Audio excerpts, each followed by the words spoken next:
Bonjour à tous et bienvenue sur le Dealmakers Show. Vous êtes sur Be Smart for Change. On vous retrouve pour ce deuxième épisode dédié à la relève des directions M&A, édition 2025. J'ai 4 représentants de cette relève qui ont la gentillesse de partager une demi-heure avec nous, avec vous aujourd'hui pour nous parler de leur métier.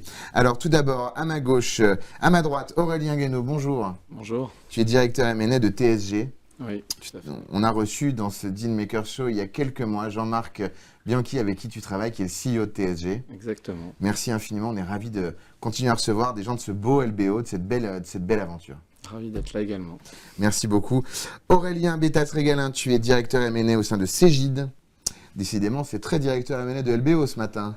Donc là, on a KKR et Silver Lake au capital, ça accélère super fort. Et donc, du coup, tu nous viens de Lyon. Exactement. Parce que du coup, Cégide, c'est Lyon. Oui. Évidemment. Et Paris un peu aussi. Et Paris. Et l'Espagne, et plein de choses. Thomas Tankis, tu es directeur M&A au sein de l'Oxam. Bonjour Mathieu. Bonjour.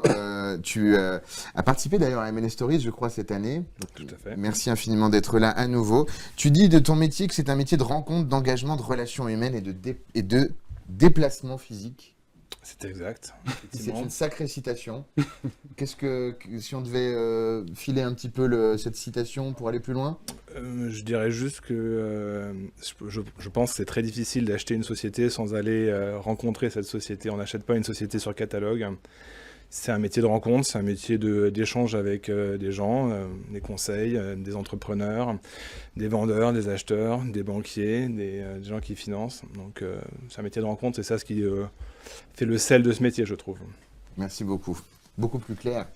Et donc à ma droite, enfin tout à ma droite, Xavier Robert, directeur M&A chez Exosens. Bonjour Xavier. Bonjour Mathieu. Donc Exosens, on connaissait, donc TSG, on est plutôt, donc on connaissait.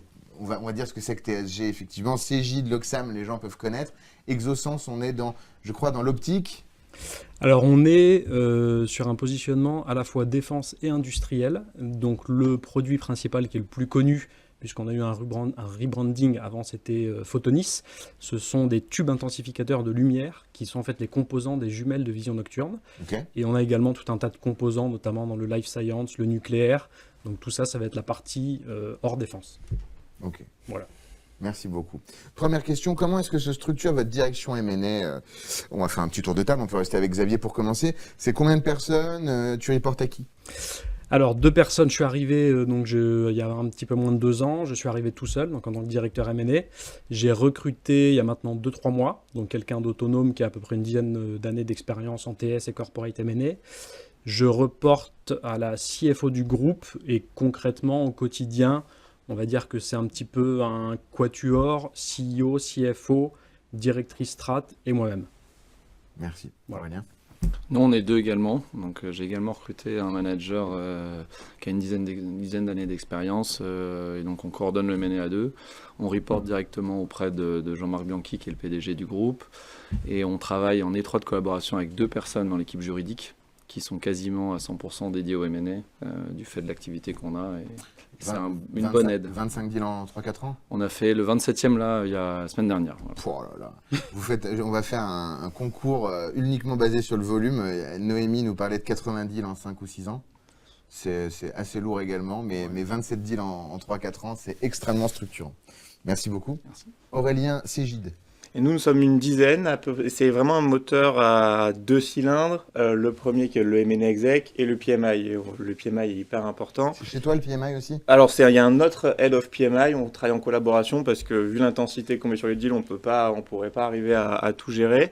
Et donc, on est à peu près 5 sur la partie exec et ils sont 5 sur la partie PMI. Et voilà, on travaille en collaboration étroite avec le CEO, le COO et aussi avec nos actionnaires qui sont assez actifs, Silver Lake, KKR, sur nos sujets de croissance externe. Qu'on salue évidemment. Thomas. Eh bien écoutez, nous on est 2 aussi, ce qui est plutôt un peu en dessous de ce qu'on a été. C'était une équipe qui était plutôt de 4-5 personnes avant.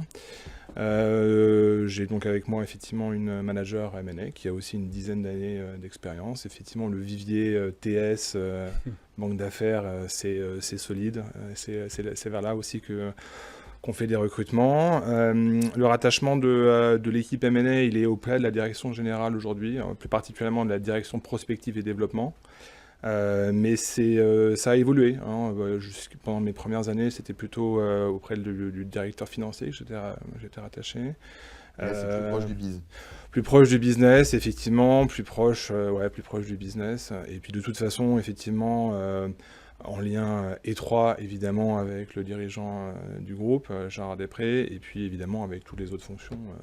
On travaille avec les départements financiers en particulier très, très régulièrement. J'imagine. Et toi, tu es rattaché à qui, pardon? Aussi OO. Aussi OO, Voilà. d'accord. Qu'on salue également. Bruno Vaffier. Merci beaucoup.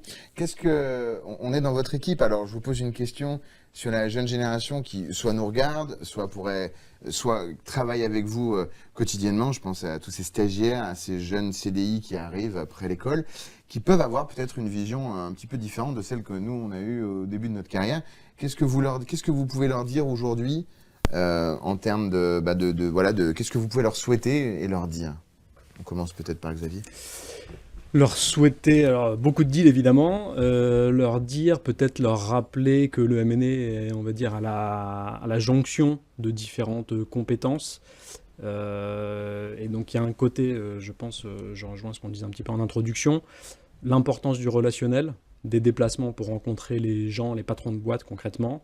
L'importance également d'avoir une envie de superviser, de participer à tous les aspects, donc stratégie, business, juridique, finance, parce que c'est vraiment, on va dire, le croisement de toutes ces routes-là. Et je pense le souhait également d'être un petit peu le leader pour faire se rapprocher toutes les équipes en interne et en externe qui travaillent, puisque le plus gros vraiment du travail au quotidien, ça va être justement cette supervision et coordination, et de réussir à embarquer tout le monde dans la même aventure pour que le projet se passe bien. Merci Xavier. Non, moi, c'est que je trouve que c'est très intéressant parce que c'est un métier, finalement, on touche un peu à tout. Et donc, pour les jeunes, je pense que c'est un métier intéressant où aller parce que quand on rentre là, on peut pas, quand on rentre dans une entreprise, on ne va pas être directement directeur général d'une entreprise. Et ça permet finalement de toucher à la fois des sujets RH, des sujets finance, des sujets stratégiques parce qu'on déploie finalement la stratégie du groupe. Il y a des aspects vraiment très variés et ça, c'est une bonne chose parce que par la suite, si on a vocation à vouloir avoir des postes de direction générale ou autre, c'est une excellente formation, je pense. Et ça, c'est très intéressant. Devoir passer du BP toute la journée, des boîtes, les analyser, ça affûte l'œil. Et on est en relation en permanence aussi avec des entrepreneurs qui cèdent leur société, qui sont des dirigeants eux-mêmes. Donc on est en relation directe avec des personnes qui ont des responsabilités fortes, qui ont des visions stratégiques, des choses qui sont vraiment passionnantes. Et pourtant, je désolé de te couper, on n'a pas énormément d'exemples d'un CEO, tu vois, CAC, qui était Head of M&A. Ou alors c'est moi qui me trompe, ou alors c'était, tu vois, 2-3 postes avant. Tu vois, j'étais avec Ayman Ezzat, le CEO de Capgemini, il y a peu de temps. Il a été de la tech à CFO en passant par DG. Ouais. Mais j'ai pas rencontré énormément, parce qu'en plus on aime dans le Dealmakers Show le M&A, donc ça nous aurait un petit peu effectivement marqué. Il n'y a pas tant de CEO. Ouais, mais parce que t'en as qui font CFO et après CEO aussi. Je pense que tu as un step intermédiaire entre M&A et CEO, qui potentiellement soit CEO, soit CFO. Qu'est-ce que tu leur dis du coup, toi, aux jeunes qui bossent avec toi? C'est simple, je pense que c'est un métier assez exigeant, mais combien intéressant, et du coup c'est de le faire avec passion, parce que c'est un peu ce qui me drive, mais voilà, on compte pas nos heures, on est vraiment au cœur du réacteur, et ça c'est hyper stimulant, donc c'est de le faire avec passion, et s'il n'y a pas la passion, souvent ça peut devenir parfois pénible, donc voilà, faut le faire avec passion. Alors, j'ai plus grand-chose. Qu'est-ce qu'on a rajouté là-dessus, Thomas? Un métier de déplacement? Sortir du bureau, ouais, non, mais bien sûr, mais tout a été dit, effectivement. C'est un job qui reste hyper amusant. On n'a jamais 2 fois le même projet, on n'a jamais 2 fois la même situation. On n'a pas les mêmes pays, on n'a pas la même problématique opérationnelle ni stratégique. On est confronté à des situations qui sont diverses à chaque fois, et pourtant nos expériences passées, les deals sur lesquels on a eu la chance de travailler avant, nous enseignent. On a toujours des choses à retenir, à progresser, et on progresse constamment en fait. Donc le conseil que je peux dire, moi, c'est d'ouvrir grand les yeux et les oreilles et d'y aller, quoi, parce que c'est fun, et voilà, c'est surtout ça ce que je dis. Il n'y en a pas un autour de la table qui me parle de ce côté, on a dit exigeant, j'ai entendu ce mot, mais qui contraste un petit peu effectivement des attentes de cette jeune génération et peut-être du fait qu'elle remettrait en cause un peu un modèle d'équilibre vie pro, vie perso qui est peut-être plus celui qu'on avait. Parce que vous, dans vos équipes, vous êtes préservés, les gens qui viennent faire du M&A le savent déjà, ou vous êtes moins confrontés à ce changement de paradigme? Non, je pense que ça a vraiment changé. Pour Ouais. le coup, moi, genre, ma génération, quand on a commencé le métier, on comptait pas nos heures. Et je pense que la nouvelle génération a plus de recul là-dessus. Déjà, les métiers du corporate finance, du M&A sont certainement un peu moins sexy que les startups, new génération, etc. Et du coup, il a fallu trouver un nouvel équilibre. Et oui, je pense que les jeunes générations sont plus attachés à l'équilibre vie pro, vie perso, c'est clair, mais on arrive aussi bien à avancer comme ça, quoi. C'est pas un problème d'adaptation, un client interne, des clients externes, des conseils en face, à éduquer un petit peu pour faire en sorte que ça matche avec les attentes d'une équipe? Pas pareil non plus entre le corporate et le conseil, je pense. Ouais. Le Vous êtes corporate, plus facile quand même, ouais. on est quand même plus préservé qu'on l'est dans le C'est conseil. Aussi parce qu'on n'est pas sur les mêmes seniorités de poste. Hein. Quelqu'un sûr. qui débarque en conseil en sortie d'école, c'est sûr qu'au début, il a une intensité de travail qui est nettement supérieure. La task qui arrive à 18h, Ouais. Exactement. par exemple, pour demain? Celle-là, on peut un peu mieux la gérer quand on est Ouais. responsable du M&A. On sait aussi faire le tri entre les priorités et ce qui est vraiment important de faire immédiatement et ce qu'on peut décaler un petit peu. Ça, c'est aussi important, je pense, dans nos métiers. C'est sûr. Non, Pardon. Vas-y. Non, mais tu as raison sur la seniorité. Typiquement, un junior en corporate M&A, c'est quelqu'un pour moi qui a déjà un petit bagage de au moins 3-4 ans. Mais junior, c'est ça. C'est pas souvent des sorties d'école que je pousse plutôt à aller se former sur du conseil et après aller en corporate. Là, on ouvre un point. D'ailleurs, vous avez fait quoi avant? Enfin, votre premier job, votre premier rapport au M&A, il s'est fait où, Thomas? Transaction Service, Chez KPMG. On salue. Ouais, exactement. Voilà. 5 ans. 5 ans. Jusqu'à manager? Jusqu'à manager avant de partir en banque d'affaires, effectivement. Ouais. Chez Société Générale, SEG, qu'on salue également. exactement. Toi? Transaction Services aussi, chez Haight Advisory, et puis après la direction générale chez Suez, et ensuite du private equity chez Abenex. D'accord, ok. Ah oui, t'es vrai que t'es passé en chargé d'invest chez Ouais. Abenex? Ouais. Thomas. Moi, j'ai fait BNP Paribas, stage de fin d'études. Et ensuite, expérience conseil mid-cap, Guts Partners. Puis ensuite, la création du bureau d'Alantra. Ah bah oui, bon, Guts, Alantra, donc t'es passé... Guts, c'était plutôt du small to mid, et Alantra, t'es passé la taille au-dessus. Exactement. Ouais, Mais c'est avec un peu la même équipe, en fait. Hein. Ouais, c'est ça. Quelques personnes de l'équipe. Ouais.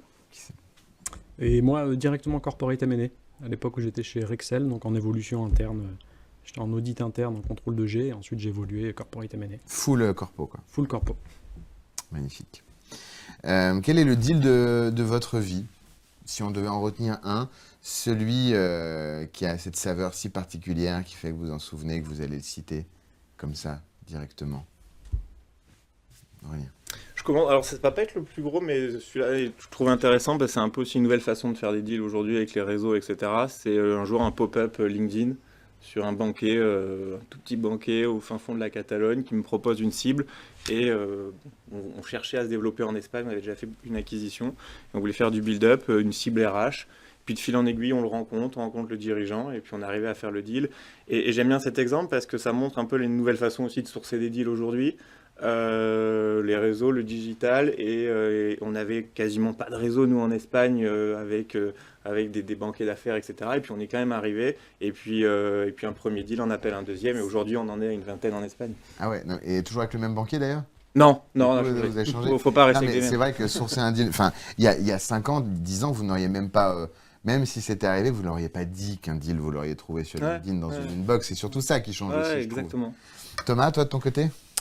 Ouais, alors c'est pas non plus la plus grosse transaction sur laquelle j'ai travaillé pour l'Oxam, mais effectivement, certainement la plus, oui, je m'en rappellerai toujours, c'est la première OPA qu'on a faite sur un concurrent qui était coté à la Bourse de Londres. Donc déjà, il y a la Bourse de Londres, ce qui est toujours sympa à faire. Et puis ça a été un deal qui est une des OPA les plus contestées de ces dernières années. Donc ça a été une véritable bataille boursière qui a duré plusieurs semaines. Combien d'offres en tout?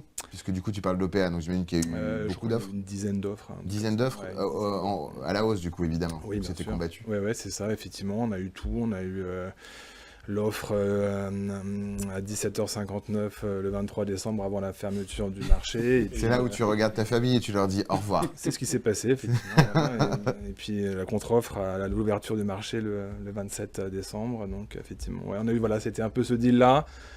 Évidemment, voilà, c'est un deal dont je me rappellerai, je pense toujours, parce que ça a été vraiment alors, hyper intense, mais hyper fun aussi, évidemment. Et je me rappelle parce que ça s'est bien terminé pour nous, évidemment.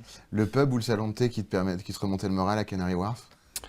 Ouais, non, c'était plutôt l'Eurostar, là. Ouais, pour vous montrer, ouais. Ok, C'était d'accord. plutôt là, le lounge à Saint-Pancras, ouais, c'était plutôt ça. Ouais. Le deal de ta vie, Aurélien. Moi, je dirais que c'était le deal des mags qu'on a acheté en Espagne, qui est une Très espagnol, hein, aujourd'hui, le deal de la vie. Voilà, ouais, c'est vrai. Et non, c'est une belle société que j'ai intégrée en fait, puisque j'ai un rôle aujourd'hui à la fois M&A et intégrateur sur la zone espagnole. Donc c'est un deal que je connais bien parce que je connais toutes les équipes et j'ai fait tout le travail d'intégration. Donc on fusionne là à la fin du mois l'entité avec nos entités locales. Et c'est une entreprise qu'on a acheté, il faisait 12 millions de chiffre d'affaires il y a 2 ans. Aujourd'hui, elle va en faire 25 millions. Et c'est le bon symbole de toute la stratégie qu'on a mis en place chez TSG. De recentrage donc vers vers la mobilité green. Exactement. Et le soutien à l'industrie de la station-service qui doit adapter son offre avec pour recharger les batteries, toute l'infrastructure qui va derrière. L'autonomisation avec les panneaux solaires de la station-service en tant que telle et tout ça, quoi. Exactement. Parce qu'à la base, votre groupe, vous construisiez des pompes à essence. Exactement. C'est un sacré recentrage quand même. Et typiquement, là, sur cette acquisition, il y a beaucoup de clients qui nous demandaient mais est-ce que vous pouvez nous aider en Espagne sur l'électrique? Et on disait non, on n'a pas les compétences à l'époque. Et cette acquisition nous a permis de les accompagner. Donc on a accompagné Amazon, on a installé toutes leurs bornes de recharge électrique sur leur entrepôt en Espagne grâce à cette société EMAG. C'est énorme. On a fait Donc l'accompagnement de ça, c'est- Repsol, Total, Donc, BP. passer de 12 à 25, en fait, tu as juste gagné Amazon. Non, non, non. Parce que c'est- non, Amazon, ça représente, c'est un morceau important, mais c'est pas. Non, on a fait des gros projets avec BP. On accompagne la start-up Electra également en Espagne. oui. Donc on accompagne. Electra, dont la DAF faisait partie de la sélection des DAF de moins de 40 ans récente, donc, parce qu'on fait beaucoup de sélections et côté DAF aussi. Voilà. Donc voilà, donc on salue Élise. Le deal de ta vie. Alors moi, c'est un petit peu particulier, ça remonte à il y a quelques années. C'était une cession, parce que c'est forcément en général un petit peu moins, on va dire, attractif sur le papier qu'une acquisition. Quand j'étais chez Saint-Gobain, et c'était un énorme projet, donc en fait je m'en souviens parce que c'était très formateur, on va dire dans ma vie professionnelle M&A. C'était une entité, l'entité de distribution de Saint-Gobain en Allemagne. Et donc en fait c'était 2 milliards de chiffre d'affaires, donc énorme projet. Ouais. Dans la durée, parce qu'on parle d'un projet qui doit être à peu près 18 mois. Et donc processé donc avec les banques d'affaires, avec énormément d'intervenants internes et externes. Donc vraiment, on va dire, la grande épopée M&A qui marque dans le sens où c'est clairement un point de passage dans ce qu'on peut vivre comme type de gros deal dans une vie. D'ailleurs, tu parles de banque d'affaires. Merci infiniment d'abord de nous avoir parlé de votre deal préféré, en tout cas le deal dont vous vous souvenez. Vous vous souvenez de la banque d'AF qui vous a accompagné? Parce que je ne vais pas vous demander votre banque d'AF préférée, ce serait méchant pour les autres. Mais la banque d'AF qui vous a accompagné sur le deal que vous avez apprécié. Ouais, bien sûr, effectivement, il y avait Rothschild et Deutsche Bank. ILV Silver, assez confidentiel. ILV Silver. Mais en France, du coup? Non, en Espagne. Ah, sur le deal dont on Ouais, parlait, sur le là, deal espagnol, le deal en c'est ILV. Catalogne, ILV Silver. Ok, bon qu'on salue. Hola. On les salue bien fort. Et nous, c'est Financière de Courcelles et leur partenaire local qui nous accompagnent. Voilà. BNP. BNP, ouais. Ouais, sur un deal à 2 milliards franco-allemand, il y avait effectivement de la place pour BNP. Merci infiniment. Comment vous gérez l'origination, justement, et le rapport que vous avez avec vos banquiers? D'abord, est-ce que vous gardez une partie du sourcing avec en interne dans les operations ou des senior advisors qui partent à la retraite? Vous essayez d'intégrer l'origination ou vous l'outsourcez complètement? Alors nous, en fait, c'est très lié à nos métiers. On est sur des métiers vraiment très haute technologie et de niche. Et donc, en fait, on a une Chief Strategy Officer avec laquelle je travaille vraiment en binôme, qui a énormément de contacts et d'expérience sur nos domaines. Et donc, je dirais en ratio, en ordre de grandeur, je dirais qu'on est sur du 70% sourcing interne et 30% à peu près, voire peut-être même un peu moins, via des banquiers d'affaires qui doivent déjà eux-mêmes être un petit peu spécialisés pour trouver des cibles defense et industrielles, mais donc avec des applications, des marchés. On est sur quatre grands marchés différents sur la partie sur la partie civile. Donc c'est à chaque fois en fait vraiment des positionnements très spécifiques sur lesquels on va dire un banquier généraliste, souvent il va venir nous voir, on va lui dire désolé, c'est pas exactement dans notre roadmap. Ouais. Donc voilà, plutôt interne.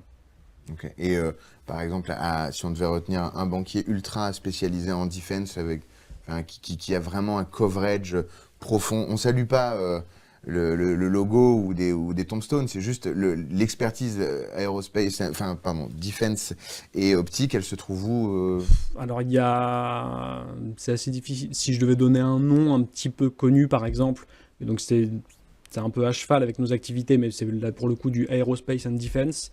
Il y a Seabury qui est basé en Angleterre et qui est assez réputé, mais voilà, c'est vraiment plutôt à chaque fois.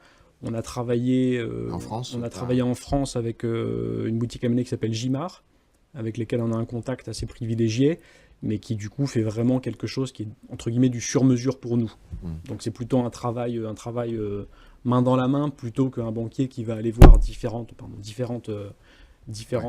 corporates en disant j'ai ça à vous proposer. Et une relation de fait, par essence, je pense qu'effectivement dans vos métiers, le beauty contest à l'ancienne, c'est peut-être pas forcément pertinent. Oui, tout à fait.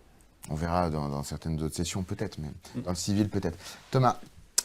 Alors moi, il n'y a pas tellement de dimension technologique dans mon métier, location de matériel de chantier, voilà, c'est un métier de service.